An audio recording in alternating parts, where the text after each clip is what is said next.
This is the oldest mosque in Germany still in use. Built in the Indian Mughal style 100 years ago, Berlin's Taj Mahal. Germany's Muslim community only became well established across the country in the 1960s, when hundreds of thousands of Muslims arrived. But how did the very first larger number of Muslims come to Germany half a century earlier? They were brought against their will as prisoners during World War I.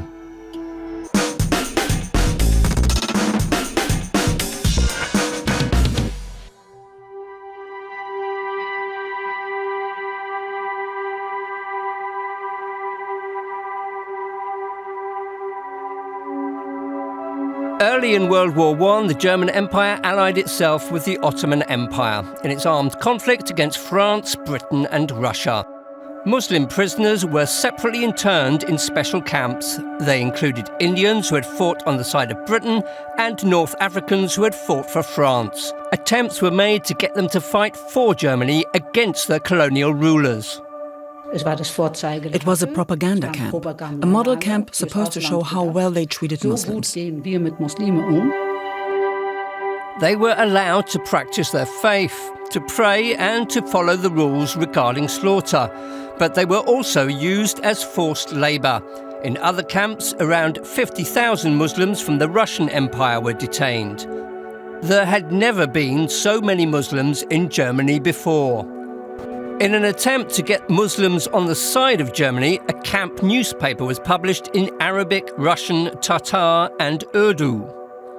There was even a wooden mosque in the Halbmond camp. It opened in 1915, the first mosque on German territory. It was not only in use for Friday prayers and holy days, but also for studying the Quran. But the plan did not work. Very few answered the call. Word spread about how badly you were treated in the German army. World War I ended in 1918, but Germany's only mosque stayed open till 1924.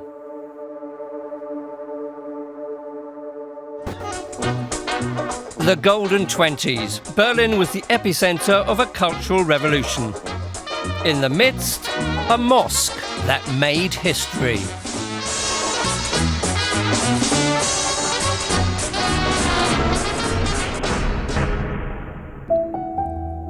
The Lahore Ahmadiyya Islamic movement from what today is Pakistan came as missionaries to Berlin in 1920. They opened this mosque in the Wilmersdorf district. If you see this architecture like here is the cupola, this means God is above all. So it means that everybody under the roof are all equal in the eyes of God.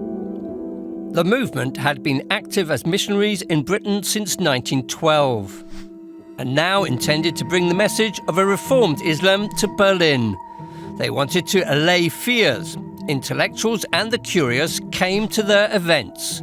Some actually converted.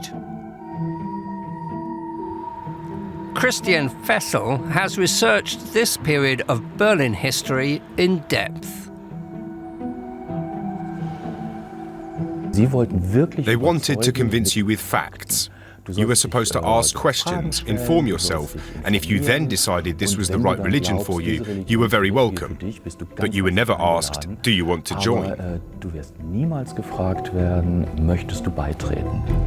Women were also active in the community. Many of the ladies, they sold their jewelry and they gave as a donation for the mosque. And also because the women were considered equal to all men, that they have equal rights in all sphere of life. The minarets were only decoration. No muezzin called to prayer. They didn't want to annoy the citizens of the wealthy neighbourhood. A key figure in this time was Hugo Marcus. He was of Jewish origin and also openly homosexual. He was not only accepted into the community, he converted to Islam and was then also the great intellectual mouthpiece for the community. In 1933, the Nazis came to power. The persecution of Jews intensified. What role did Muslims play during this time?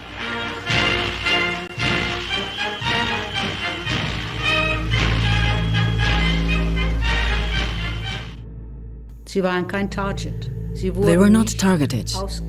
They were not singled out to be sent to concentration camps, or worse still, to be killed. The Mosque community accommodated itself with the Nazis, but what became of Hugo Marcus? For the Nazis, he was simply a Jew. For them, it was completely irrelevant that he'd converted. In 1938, Marcus was imprisoned in Sachsenhausen concentration camp. The Muslim community secured his release, and he fled to Switzerland. The Nazis also tried to recruit Muslims into the army, something other powers also did in World War II. This time, the Nazis spread their propaganda with a new medium. فرمانده ارتش آلمان از ستاد پیشوای آلمان آگهی می‌دهد که Alman orduları başkumandanlığının resmi tebliği. आज की German आला कमान का ताज़ा बयान पेश करते हैं. From 1939, copywriters, translators, and mainly native Arabic speakers worked in the Orient editorial office. The radio broadcast mixed Arabic music with incitement to hatred against Jews. The radio program was broadcast from here to the Arab world. The Nazis operated one of the most powerful shortwave transmitters in the world at the time. The propaganda effort was huge, but the effect was small. But some Muslims from various regions did die fighting on the Nazi side.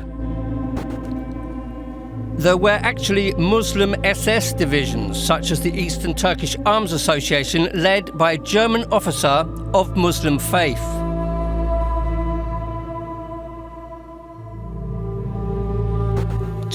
There were many. There was the Hanja SS division from the Balkans, and there was the Russian SS division. Incidentally, they were deployed where the Germans didn't want to go, or where it was too risky for the German troops. It wouldn't be honest not to mention that there was also a lot of resistance from within these army camps. In 1945, the Second World War ends. Reconstruction began slowly at first, then came Germany's economic miracle. 1946, das erste volle Friedensjahr. Überall schaltet man vom Krieg auf den Frieden um.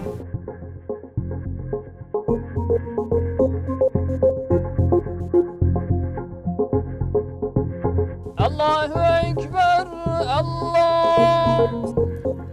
The German economy was now in need of workers from abroad. A deal was struck. People from structurally weak regions of Turkey could come for a limited period, but would then have to leave. Many of them sent their wages to families back home. They were uneducated. So Islam in Germany became associated with uneducated. An unfortunate misunderstanding. Life was Spartan. Some slept where they worked. Railroad carriages were adapted to their needs. They were paid like the German workers. Turks formed the largest single group. Guest workers also came from Italy, Morocco, Yugoslavia, and other countries. When economic crisis hit in 1973, recruitment was halted.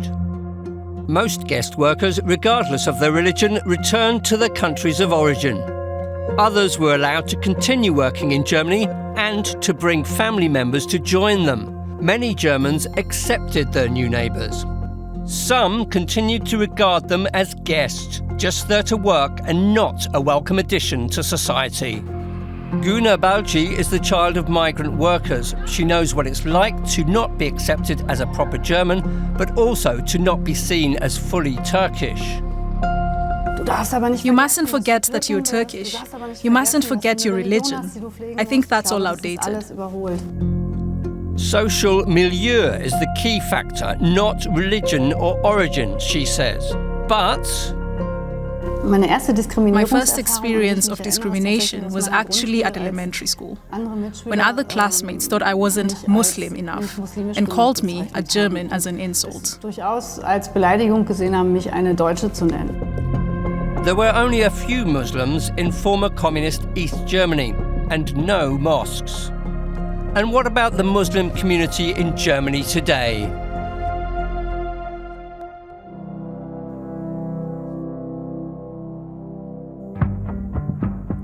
In Germany today, there are more than 5 million Muslims out of a population of over 83 million. The largest group has Turkish roots and stems from the time of the guest workers. Germany was deeply divided in 2015 and 16 when over 1 million refugees, many of them Muslims from Syria and Afghanistan, arrived. A number of Islamist terrorist attacks have occurred in recent years. The attacks have served to ramp up prejudices against Muslims. I was discriminated against for being Muslim. It was bad. But even before the attacks and the refugee crisis, reservations towards Islam were very high. In general, Muslims are too often lumped together in the public perception.